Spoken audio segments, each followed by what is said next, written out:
Today we're going to be talking about a company with a dark history. A dark chocolate history, that is, because we're going to talk about the Hersheys company, which actually founded with milk chocolate, but that didn't really work for the intro. Sorry, guys. We're going to go all the way back to the 1800s, to the early life of founder Milton Hershey, who went on to found one of the biggest confectionery companies in the world, as well as its own entire town and school, which still to this day helps thousands of underprivileged children get incredible private educations.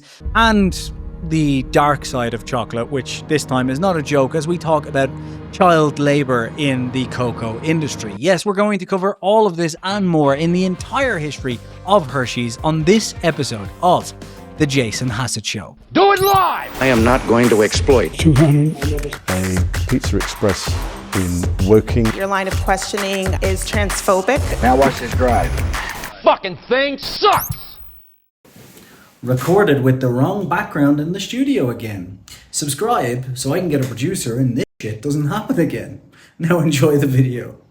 Hello everybody and welcome back to the Jason Hassett Show, where we're going to delve into something that's a little bit less treacherous than the last couple of videos on Epstein and the Mossad, and instead we're going to be diving into a sweet story with a bit of a bitter aftertaste in the entire history of Hersheys.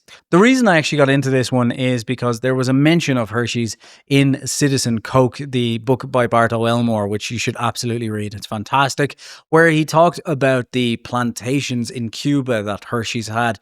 And I thought it was an interesting one to jump into because I know absolutely nothing about the chocolate industry.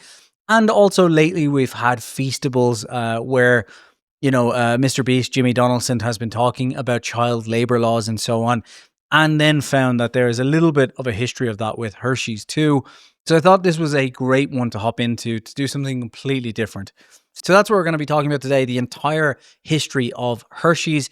So as always in the Jason Hassett Show, some wonderful research has been put together for me from the interwebs. And as you may be aware, the interwebs can be famously unreliable at points. So if you hear something during this that you think is inaccurate, or I miss something that you think is really interesting, please do pop down into the comments and let everyone watching know about this information so we can all learn together. And while you're down there, why not hit that old like button, hit subscribe, and turn on that little notification bell to ensure that you can hear my soft, soothing, annoying voice every Monday from now until, well, I give up doing this. Let's jump into it. So the Hersheys company was founded by Milton Snavely Hershey, who was born on September 13th in 1857 in a rural dairy township in Pennsylvania. So a long time ago. Raised in a Mennonite family of Swiss-German descent, young Hershey received only a 4th grade education. As an Irish person, I'm not really actually sure what a 4th grade education is, to be honest. So I'm definitely looking that up. Okay, so 9 or 10 years of age. Oh, wow. Okay, so he would have got an education until he was 9 or 10 years of age, which is insane, very young to leave.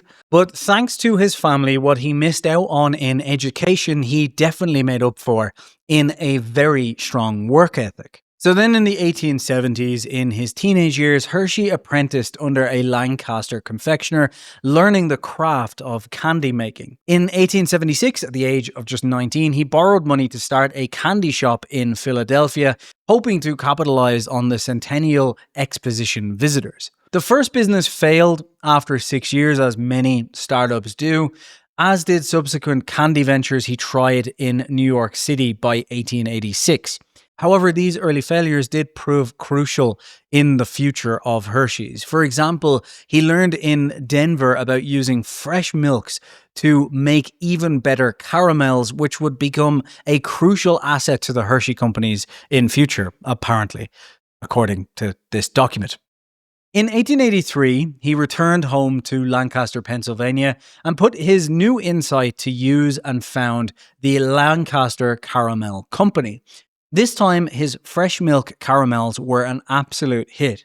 The company boomed to employ over 1,300 workers by the early 1890s, And Lancaster Caramel's success, including large export orders, made Hershey a millionaire and established him as a leading caramel maker. Obviously, being a millionaire in the 1890s is akin to being a billionaire these days. Yet Hershey already had his eyes on an even sweeter opportunity: chocolate. You see what I did there? Because is chocolate sweeter than caramel? I would have thought caramel was technically sweeter than chocolate. I don't know. I guess not. In 1893, Milton would visit the World's Columbian Exposition in Chicago and became fascinated by a display of German chocolate-making machinery. Sensing the potential of mass-produced chocolate, which was then a luxury, he purchased the equipment and began experimenting with making chocolate coatings for his caramels. And in 1894, just a year later, Hershey officially founded the Hershey Chocolate Company as a subsidiary of his caramel business to produce sweet chocolate products. This is making me hungry. Initially, the new venture made chocolate coatings, baking chocolate, cocoa powder, and other novelties. Milton's core vision was to create affordable milk chocolate for the masses. This was a bold idea at a time when chocolate was a luxury item, not something that, like today, kids and everyone would pore over and buy even from a young age. Like, this is something that, the people who are working for cents a day are not going out to buy some chocolate to eat with their tea and coffee. But by the turn of the century into the 1900s, Milton became very, very confident that chocolate had a grand future. Hershey took a monumental step. He sold the entire Lancaster Caramel Company for $1 million in order to exclusively focus on chocolate. That same year, the company launched the Hershey's Milk Chocolate Bar, formulated by Milton's own recipe.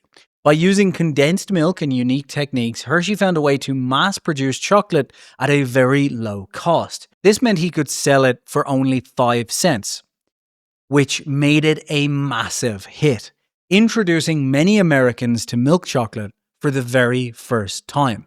Milton Hershey at the time famously quipped to all of the skeptics, "Caramels are just a fad, but chocolates are a permanent thing." And oh boy, how right he would be. Not so much about caramel. I mean, I love caramel. Caramel's delicious, especially caramel with chocolate. I mean, the match made in heaven. It's literally like an Irish guy and a Latina. I have to say that I'm legally obliged to by my wife. Milton Hershey began constructing a new chocolate factory in 1903 on farmland near his birthplace in Derry Church, Pennsylvania, which was later named Hershey, Pennsylvania in his honor, but we'll get to that.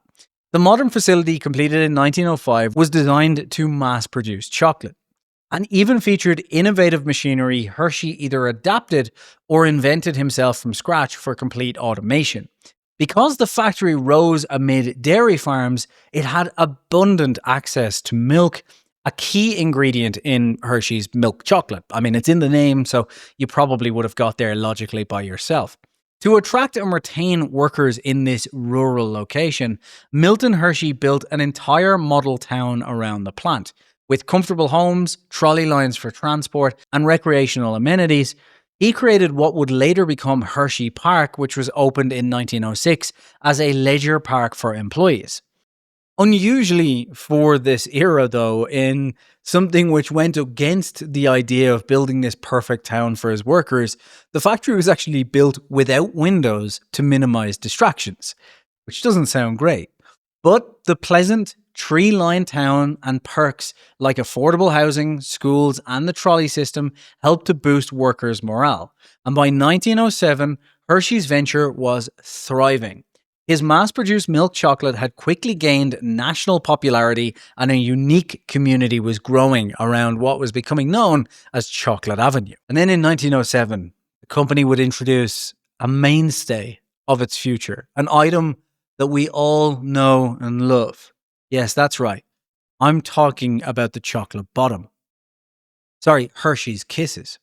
These bite-sized, conical drops of milk chocolate were hand-wrapped in foil squares when first launched in 1907, but in 1921 Hershey began machine-wrapping Kisses and added the signature tiny paper plume to each foil, making them as authentic Hershey products. But Hershey Kisses became a beloved candy, and today, for example, some 70 million Hershey Kisses are produced each day, which is insane. The company also expanded its line. For example, a Hershey's milk chocolate bar with almond came out in 1908, adding a variety to its offerings. And Milton was an interesting character because although he was absolutely focused, hell-bent on efficiency, he did also take into account the happiness of his workers, although it did seem like that was part of the efficiency game. I don't think there's hugely anything wrong with that though, although some anti-Google startup workplace people would probably be shouting in the comments at me about that. But the point of this is he did try and be mindful of the people working for him, figuring that a happy workplace was an efficient workplace. In 1908, for example, he paid a 5% Christmas bonus, essentially a profit share to employees, reflecting his want for a paternalistic leadership.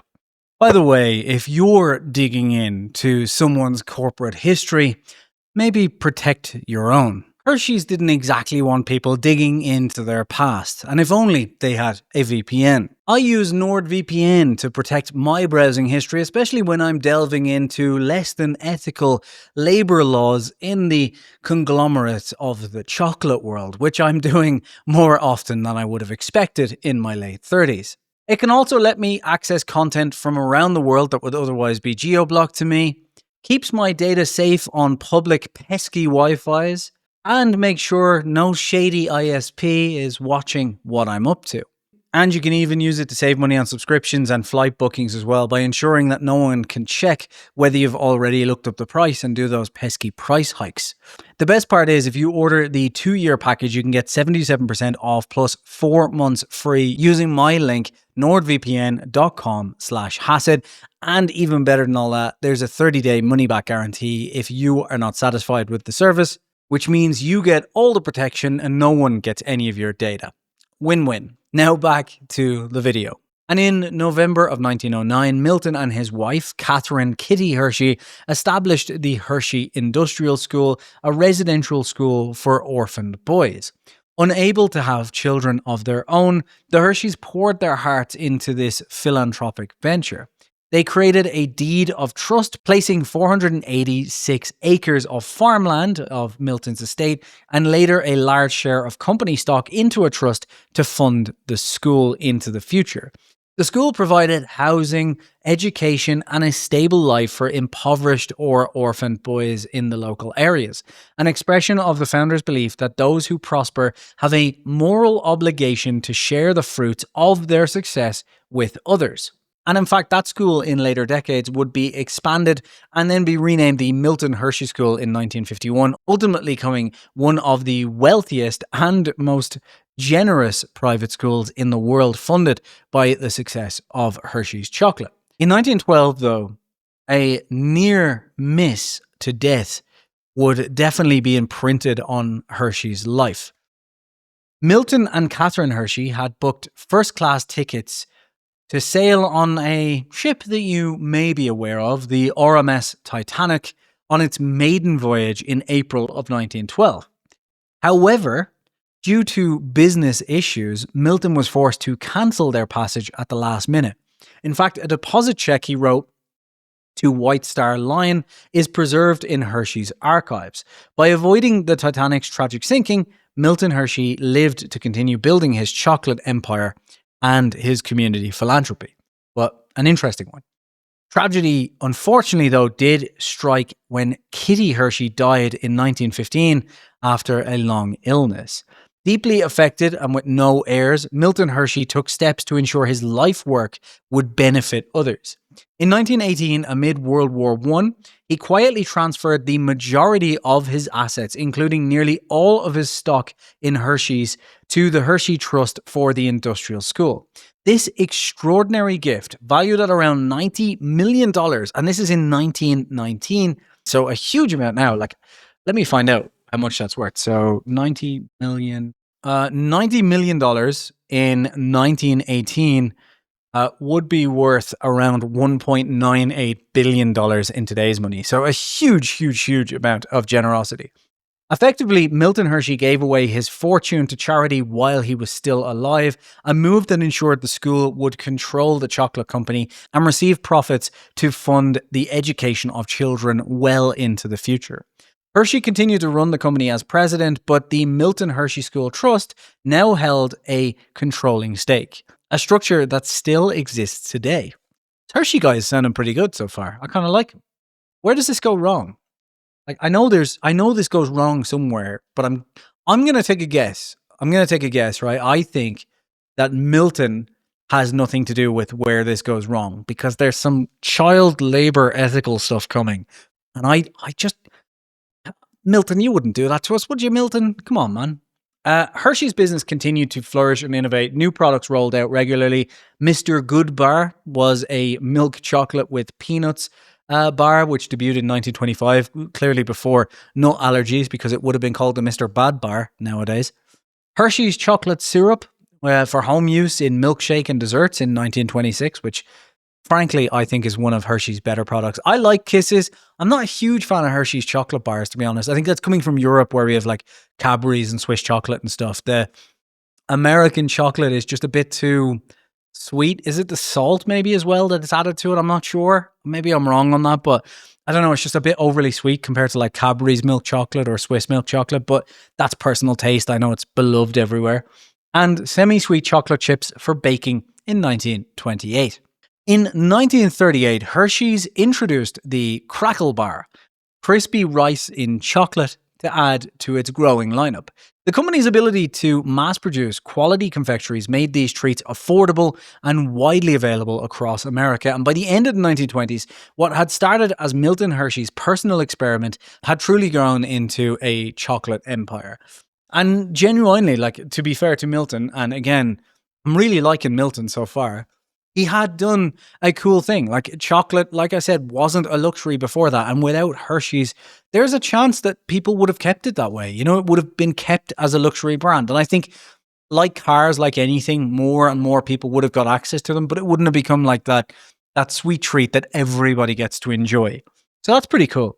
Around this time in the 1920s, an independent candy maker with ties to Hershey emerged. A man named H.B. Reese, probably know where this is going, who was a former employee of Milton's dairy farm, founded his own candy company in 1923. And he went on to invent Reese's peanut butter cups. I really want one of those now. This was a bad idea to do this goddamn... Why? No more food-related ones, unless this one bangs, right? If you want more of these, like them, because otherwise I'm not doing any food-related ones ever again. Pairing peanut butter filling with chocolate coating made with Hershey's chocolate. It was launched commercially in the late 1920s, and Reese's Cups became extremely popular. Though not yet part of Hershey's companies, Reese's would play a large role in Hershey's stories, and the two companies maintained a friendly supplier relationship. And decades later, there would be an acquisition between the two, but we'll talk about that in the 60s. An interesting side note, though, on this is that Milton and the Hershey's company absolutely loved Cuba because one of the key ingredients, as you can imagine, of chocolate is sugarcane. So it would become increasingly difficult, especially in Central South America, with constant tensions and civil wars and regime changes and so on, to ensure a steady supply of sugar. And that is where Milty Boy looked to Cuba. Beginning in 1916, Hershey acquired Cuban sugar plantations and built Central Hershey in 1918, a sugar mill and adjacent model town near Santa Cruz del Norte in the east of Havana.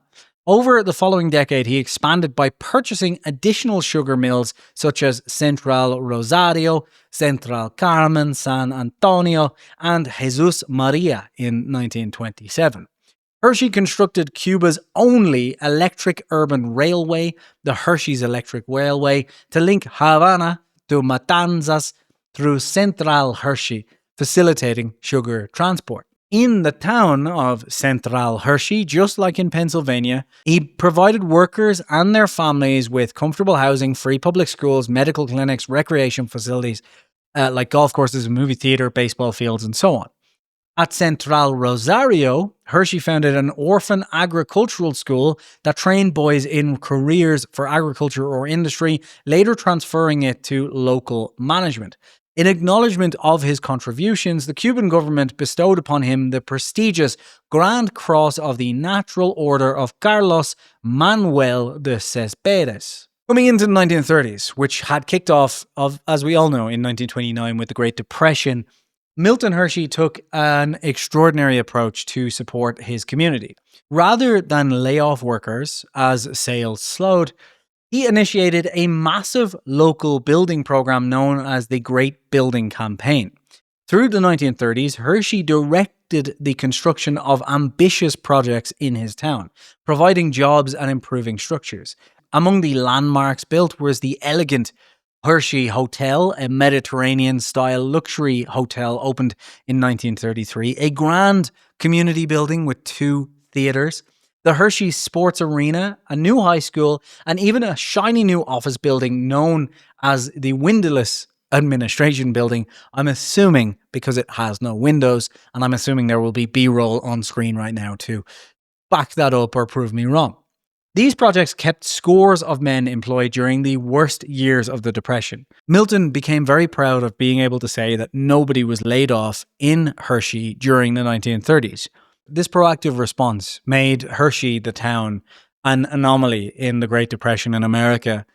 And it also earned Hershey himself admiration as one of the very few compassionate capitalists in this kind of dog-eat world of the late 1930s and before then, like in the 1800s, there would have been no Twitter, people calling out billionaires who've, invested profits and not helped people.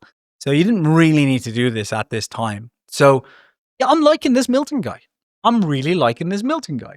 In 1935, why do I get the feeling I'm not going to like him soon? But in 1935, he also established the M.S. Hershey Foundation to further support education and cultural enrichment in Hershey, funding museums, gardens, and community archives. However, oh God, here we go.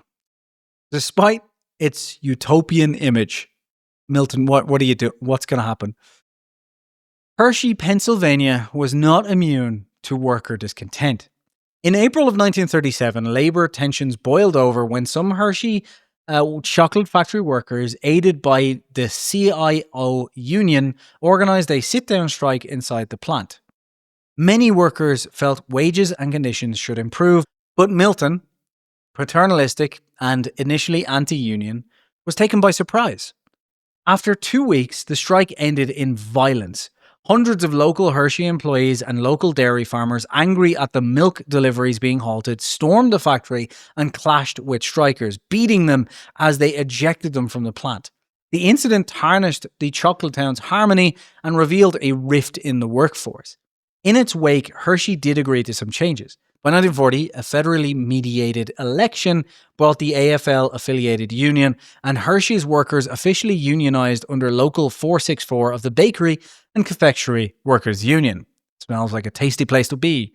This union, Local 464, remains the representative of Hershey employees to this day, making a lasting change to the company's labor relations. I mean, look, that sounds bad for Hershey, right? It does. Old Milty boy, I'm going to call him Milt Chocolate going forward. Milt Chocolate, it sounds bad. But we need to keep in mind as well, this is a time when, unions were sweeping and so on. And workers' rights before then were pretty shit anyway. So, it's probably just a case of even if he was giving the best worker situation across the nation, even if it was the standout of a nation, it was probably pretty terrible compared to today. Or the unions are crooks. And if you'd like me to talk about, unions and all of that went on during the 60s with Hoffa and everything else, let me know. But for right now, so far, I'm giving Milk Chocolate the benefit of the doubt that he was taken by surprise by this, that he was trying his best, Good old Milk Chocolate. Milty boy. During World War II, Hershey Chocolate Corporation became an important military supplier. Not of weapons, but of energy in the form of chocolate. given that brown juice. At the US Army's request, Hershey developed the Ration D bar, which doesn't sound particularly delicious. A high-calorie chocolate bar with a specially formulated bitter flavour to discourage soldiers from snacking on it unless it was an emergency. And it also was given a high melting point so it would survive in hot climates like the African front and so on. Later, they created a better-tasting tropical chocolate bar that still resisted melting, unlike Tim Tams. Love you Aussies. Tim Tams are the best things ever. If you haven't tried one, Americans, please do try one. It is absolutely fabulous. Tim Tam! That was off topic. Let's get back to it. And this tropical chocolate bar was also used in the Pacific Theatre of War. So less fun, that part.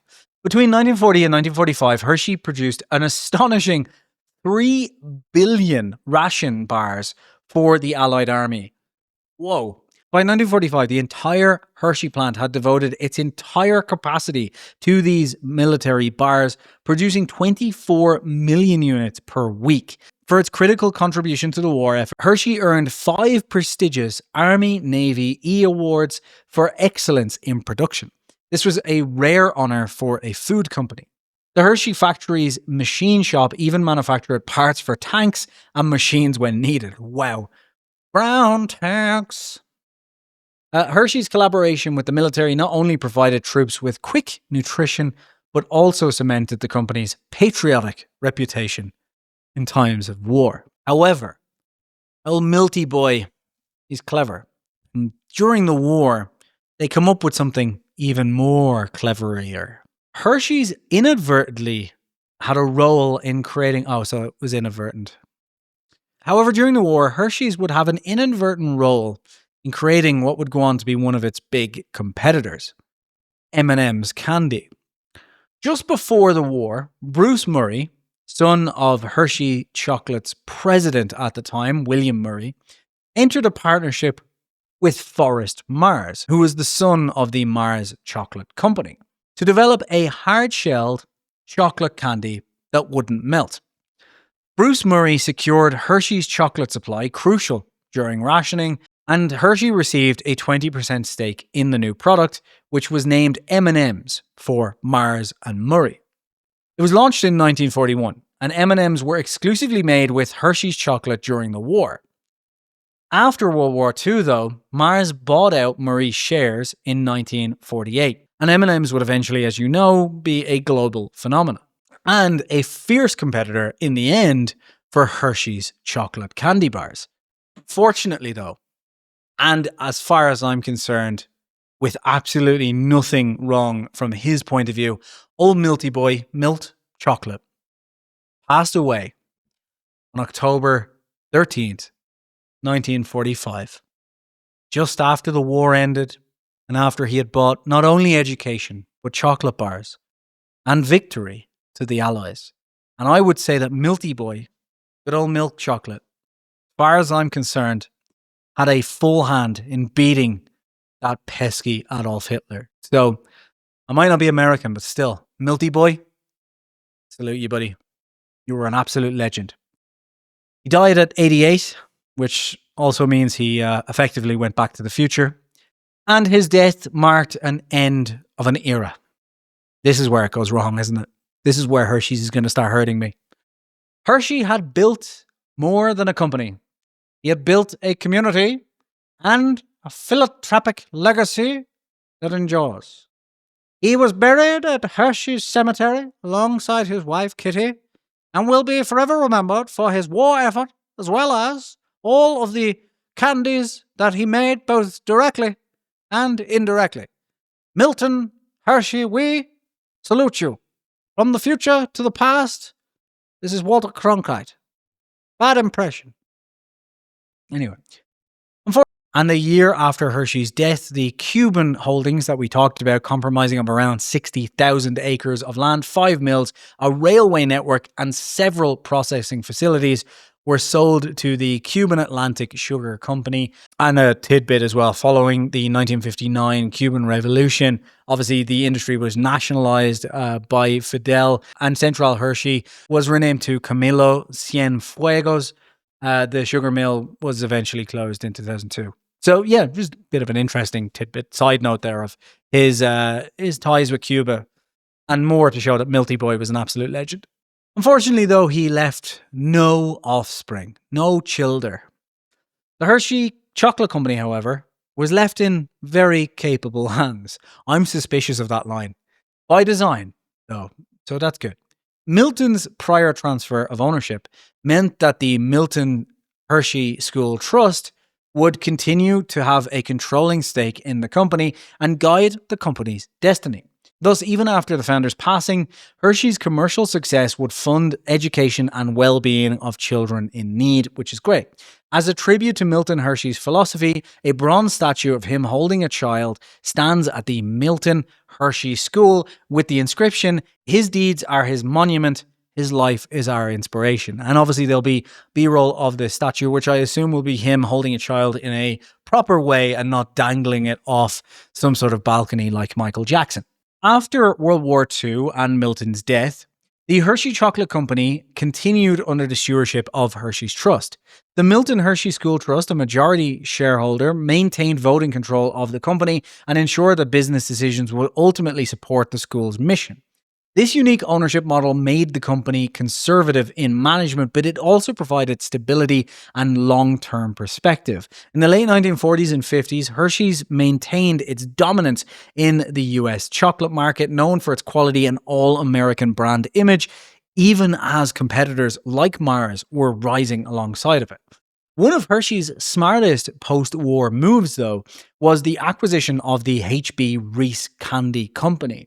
After Reese's founder, H.B. Reese, had died in 1956, his 6 sons eventually agreed to merge with Hershey's. So on July 2nd, 1963, Hershey Chocolate Corporation and Reese's Company completed a stock-for-stock merger. The deal brought Reese's Peanut Butter Companies fully into Hershey's product portfolio, and it proved to be an absolute goldmine for the company. By the end of the 1960s, Reese's Peanut Butter Cups had become the #1 best-selling candy for Hershey's, even surpassing the flagship Hershey Bar. And notably, the 666,000 shares of Hershey stock that Reese's family received in 1963 after decades of splits would go on to be worth billions today. Reese's expansion under Hershey also led to new variations and products, helping Hershey compete in the peanut butter chocolate segment it once ceded to others. So, reflecting its broadening in scope, the company changed its name from Hershey's Chocolate Corporation to Hershey Food Corporation in 1968, and Hershey began diversifying into non-chocolate foods. Still, chocolate remained at its core, and in 1969, Hershey obtained US licensing rights to 2 British popular chocolate companies, Kit Kat and Rolo. God damn, I love Rolo. From Rowntree's in the UK. Rowntree's Fruit Pastels. Rowntree's Fruit Pastels. Only UK people will get that, but I love fruit pastels. They became no. Starburst was opal fruits. What did Rowntree's Fruit Pastels become? They became something else. Please let me know in the comments. I can't remember. I'm living in Mexico now, so I can't try them anyway, but yeah.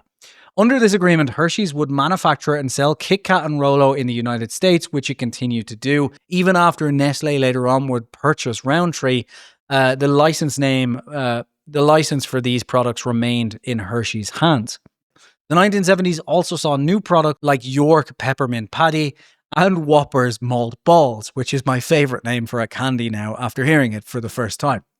Further diversifying its confections, Hershey's pursued expansion through acquisition of candy makers. For example, in 1977, Hershey acquired Y&S Candies, the maker of Twizzlers licorice, a company dating back to 1945. This gave Hershey's a strong footing in the non-chocolate candy market. And in 1986, Hershey's bought Luden's Cough Drops, which was a Fifth Avenue candy bar brand, although it would later sell its stake in the cough drop business. A major deal came in 1988 when Hershey acquired the US rights to manufacture Cadbury's chocolate products.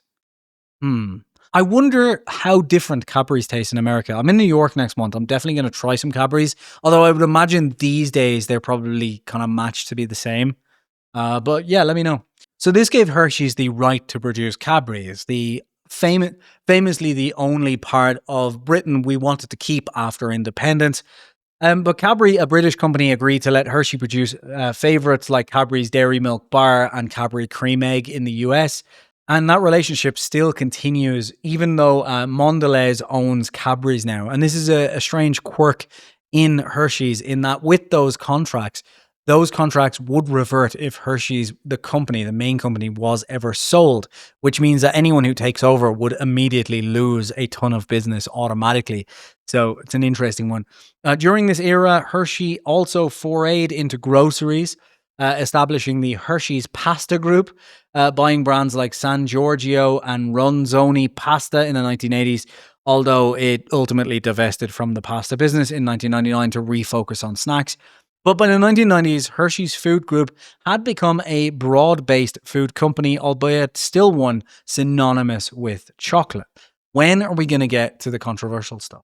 So I guess whoever did this research decided to not break my heart until the end, because we're now going into the 2000s and I still haven't been heartbroken. If this ends with the fact that Milty Boy, milk chocolate, had like child slaves in his basement, someone's going to get fucking hurt. In July of 2002, a surprising announcement rocked the company. The Hershey Trust, which at the time was seeking to diversify the school's dependence on one company, decided to explore selling the Hershey Foods Corporation. News that Hershey might be sold, potentially to competitors like Nestle or Kraft, sent Hershey stock soaring 25% in one day. But it also triggered intense public outcry, especially locally. The idea of the beloved Hershey Chocolate Company leaving Hershey, Pennsylvania, or the trust giving up control provoked objections from Hershey residents, employees, and even Pennsylvania's Attorney General. And even the state's Orphans Court, which oversees the trust due to its charitable status. Within about 55 days, the sale was halted amid this backlash. A bid by the Wrigley Company on behalf of Mars Incorporated for $12.5 billion was rejected. The fallout saw nearly half of Hershey Trust board removed and replaced with more local-minded members. Under new leadership, chaired by former Pennsylvania Attorney General Leroy Zimmerman, the trust publicly committed that it would never again go to sell the Hershey Company, because that would be going against Milty Boy. Can't do milk chocolate like that. I won't have it. Not in my fucking office. Not in my fucking video. Really started to love Milty Boy. He's class, man. He's amazing.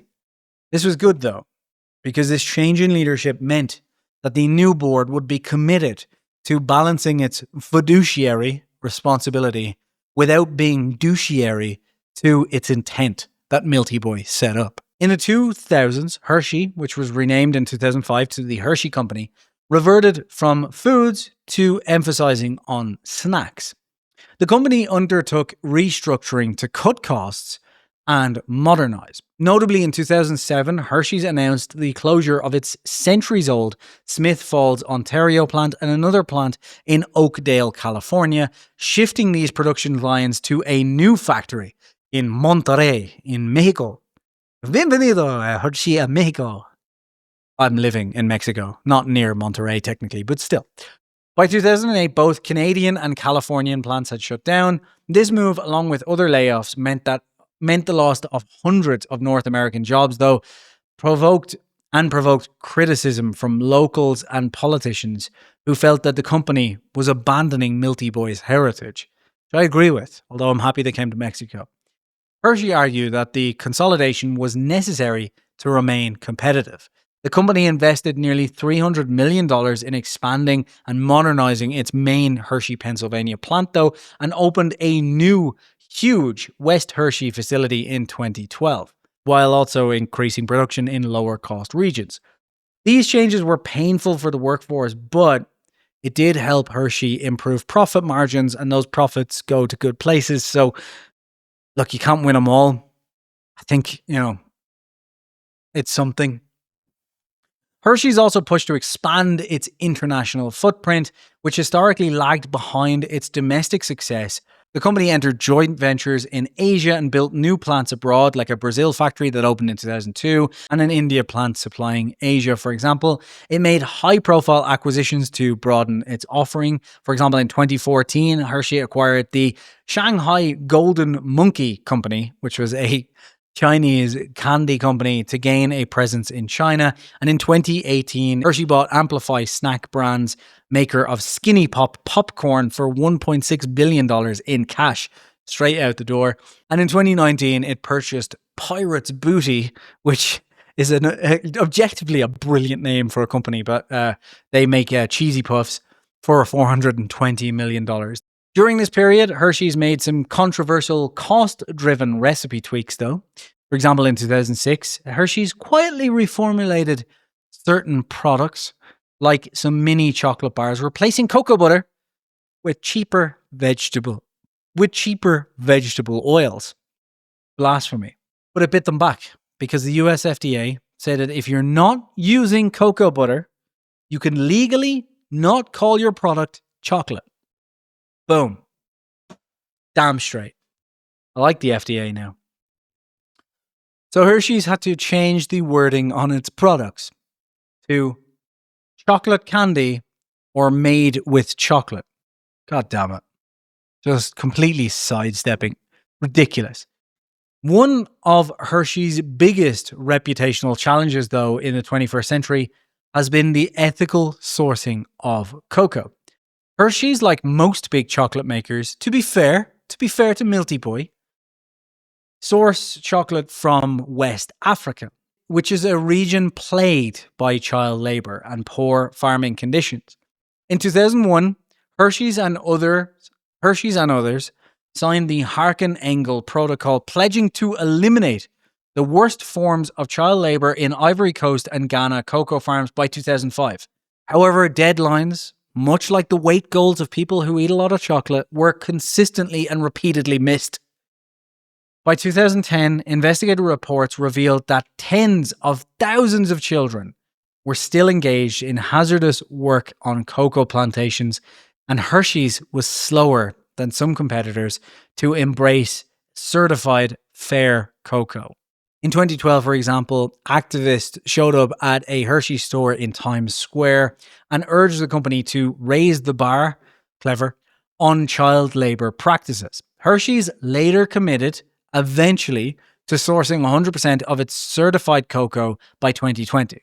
However, it's not as simple as that, because in 2019, Hershey's admitted it could trace only about 50% of its cocoa to the farm level, meaning it couldn't actually guarantee that the chocolate was child-free. The original 2005 target to eliminate child labor was obviously, as we've said, not met, nor were revised targets by 2008 or 2010. And Hershey's CEO at the time noted progress was slower than hoped and that the company was investing in community programs to address root causes. As of 2020, Hershey's and the industry at large still had a long way to go, and by 2021, a major class action lawsuit was filed in US courts by 8 former child laborers from Mali against Hershey's, Nestle, Mars, and others, accusing them of aiding and abetting forced labor on Ivorian cocoa farms. The suit alleged these companies knowingly benefited from cocoa produced by trafficked children and sought damages from the plaintiffs. A US federal judge dismissed the case in 2020, largely on technical legal grounds, but the negative publicity just caught up straight away. In response, Hershey ramped up efforts like its child labor monitoring and remediation system on the ground in West Africa, and by December of 2024, Hershey's reported that 95% of its cocoa volume from the Côte d'Ivoire, or the Ivory Coast, was covered by CLMRS, or the Child Labour Monitoring and Remediation System that I just talked about, which had identified 10,000 incidents of inappropriate child work and were working to remediate them. Hershey is still aiming to, by this year, have 100% coverage. Another recent issue, though, was that in late 2022, Hershey faced a different kind of concern. A Consumer Reports study found that harmful level of heavy metals, obviously actual metal, not, heavy metals like Metallica or Iron Maiden, were found in many dark chocolates, including Hershey's Special Dark, which isn't a great name if I'm honest. But anyway, this led to a consumer lawsuit alleging Hershey's had failed to warn buyers about metal content. Hershey had to address the food safety and reassure customers, and noted it is reviewing the source to ensure safety. On a more positive note, though, Hershey's had kept innovating to meet new market trends, and by 2023 it introduced a new line of plant-based chocolate products, which I assume taste awful, including dairy-free Reese's Buttercups and oat milk chocolate. God, I hate the world now. These offerings targeted vegans and lactose-intolerant people of all regions. And the company had also invested heavily in digital marketing and data analytics with the Hershey Intelligence Engine to hone its understanding of consumer snacks. Today, the Hershey's company is a publicly traded Fortune 500 company with $11 billion in annual revenue, selling products in 60 companies. Yet its heart is still in the model town built on chocolate. The Milton Hershey School now serves over 2,000 underprivileged boys and girls, providing a cost-free, world-class education and home to these students. And in 2020, the Hershey Trust expanded its impact further by creating the Catherine Hershey School for Early Learning initiative, building 6 preschool centres for low-income children funded entirely by the Trust. Thus, the profits from Hershey Kisses and candy bars continue to feed not just shareholders, but also the dreams of countless children. Over 100 years of history, Hershey's has seen sweet triumphs, bitter issues, but at its core has ensured that old Milty Boy and everything he stands for, except the child labour, has been kept on track. And for that, old Milty Boy, milk chocolate, I personally salute you. And I will personally be buying a Reese's Buttercup after we finish the edit of this video. Thank you so much for watching. Please do like and subscribe. And I love that all of you have really taken to this new channel, mainly on Epstein, but I'm hoping to diversify that into some other topics that are a little bit less creepy. Thank you. Subscribe.